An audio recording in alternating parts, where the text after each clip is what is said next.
Kita ke kabar lainnya pemirsa, tim penyelidik Polda Metro Jaya telah memeriksa 15 orang saksi dalam kasus kematian seorang diplomat muda di kawasan Menteng, Jakarta Pusat beberapa waktu yang lalu. Kabid Humas Polda Metro Jaya, Kombes Pol Ade Arisham Indardi, dalam keterangannya siang ini menjelaskan, penyelidik menggandeng sejumlah ahli untuk mengetahui penyebab kematian korban.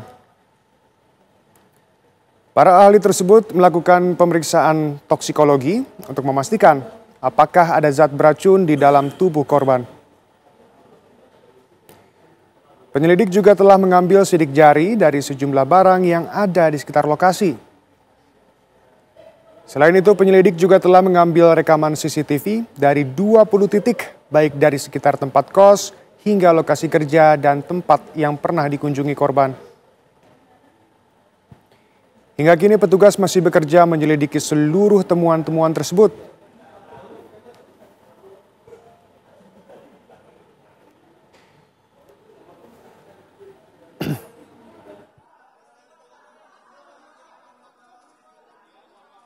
Dan pemirsa, untuk mengetahui perkembangan terkini mengenai kematian diplomat muda, kita akan tanyakan langsung kepada jurnalis TV One Yohanes Leonardo yang ada di Polda Metro Jaya. Ardo, bagaimana perkembangan terkini dari kasus ini? Ya, Siana, jika kemudian kita bersama-sama tadi menyimak apa yang disampaikan oleh Kombes Pol Ade Arisham sebagai Kabid Humas Polda Metro Jaya pada siang hari tadi, memang untuk progres ataupun juga update perkembangan terkini dari penyelidikan atau pendalaman kasus kematian salah satu diplomat Arya di Jakarta pada tanggal 8 Juli 2025 kemarin, bahwa memang pendalaman seperti kemudian penyelidikan untuk penelitian dalam bidang toksikologi dan juga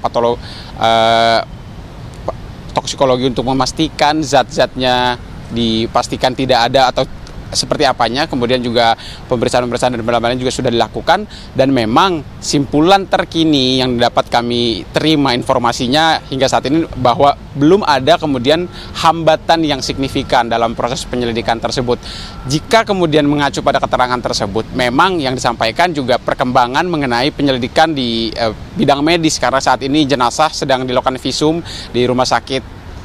Cipto Mangunkusumo RSCM Jakarta Pusat untuk dilanjutkan proses visum sejak kematian korban pertanggal 8 Juli 2025. Namun yang menjadi pertanyaan dan juga menarik perhatian publik adalah, jika tadi Ade Ari mengatakan bahwa kunci kosan ini ada berlapis, tidak hanya di pintu kamar, bahkan di pintu kamar saja sudah berlapis, kemudian juga di kos-kosan atau di kamar kos juga ada penguncian, serta bahkan di pagar paling depan saja ada kemudian penguncian. Dan kemudian menjadi pertanyaan, bagaimana kemudian tewasnya korban bisa terjadi dengan mengingat pengamanan yang begitu ekstra di kamar kos, hingga akhirnya kecurigaan datang dari sang istri yang kemudian meminta tetangga korban yang kemudian berkoordinasi dengan penjaga kos untuk kemudian membuka dan mengecek kondisi korban di dalam kamar sebelum akhirnya ditemukan dengan kondisi sudah tak bernyawa dan sudah dilakban bagian mulut. Dengan temuan memar-memar pada sekujur tubuh, Polda Metro Jaya ini berkomitmen untuk kemudian melakukan pengungkapan kasus secara transparan, ilmiah, dan juga profesional, di mana kemudian proses yang sudah berlanjut hingga saat ini yang sudah bergulir tidak hanya kemudian melakukan pemeriksaan klinis atau dari segi medis, tapi juga koordinasi dengan beberapa lembaga terkait. Di antaranya yang kami catat ada beberapa audiensi dilakukan dengan Kompolnas, kemudian juga dengan Komnas HAM dengan melakukan pengecekan ke TKP bersama-sama Komnas HAM pada saat itu, serta juga Polda Metro Jaya melakukan audiensi dan juga koordinasi lintas kementerian dengan Kementerian Politik dan juga Keamanan, tentunya dengan harapan untuk membuka kasus ini seterang-terangnya, karena hingga saat ini sudah tercatat hampir 2 minggu bergulir begitu ya. Kasus ini terus-menerus kemudian menyita perhatian publik, bahkan hingga hari ini saja sudah beberapa isu beredar di kalangan masyarakat. Dan tadi coba yang disampaikan oleh Ade Arisham selaku Kabid Humas Polda Metro Jaya untuk memastikan bahwa kabar-kabar beredar tersebut dipatahkan kemudian juga dengan proses penyelidikan dari pihak kepolisian yang masih berlangsung saat ini. Tidak hanya tadi di bidang kesehatan dan juga pemeriksaan di TKP, namun juga Polda Metro Jaya memastikan bahwa tim-tim yang dilibatkan ini melibatkan para ahli seperti di tim Inavis dengan Bareskrim Polri untuk pemeriksaan sidik jari dan juga barang-barang di tempat kejadian perkara, kemudian juga tim DNA forensik untuk mengambil sampel DNA dari korban, kemudian juga tim digital forensik dan juga siber Polda Metro Jaya juga diterjunkan dengan memeriksa beberapa barang bukti seperti laptop, sehingga CCTV dan beberapa barang alat elektronik lainnya yang ada di tempat kejadian perkara. Kemudian juga rekaman CCTV yang kami dengar informasinya ada sekitar 20 titik yang kemudian didalami oleh pihak kepolisian, serta juga tim psikologi forensik atau APSIFOR yang juga diterjunkan untuk mendalami latar belakang psikologis korban untuk membuka semua kemungkinan ataupun juga mengungkap kasus ini seterang-terangnya, mengingat ini menjadi sebuah pertanyaan jika tadi kita sama-sama mendengarkan bahwa dengan penguncian yang ekstra, kemudian juga latar kejadian yang begitu mendadak secara tiba-tiba bahkan terkuak setelah istri korban yang menghubungi, ini menjadi sebuah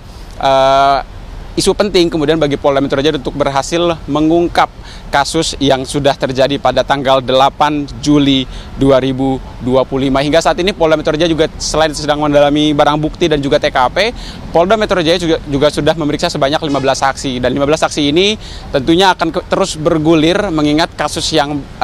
ini terus bersifat dinamis begitu ya, dengan pendalaman-pendalaman dan juga kemungkinan masih ada saksi-saksi lain yang akan dipanggil oleh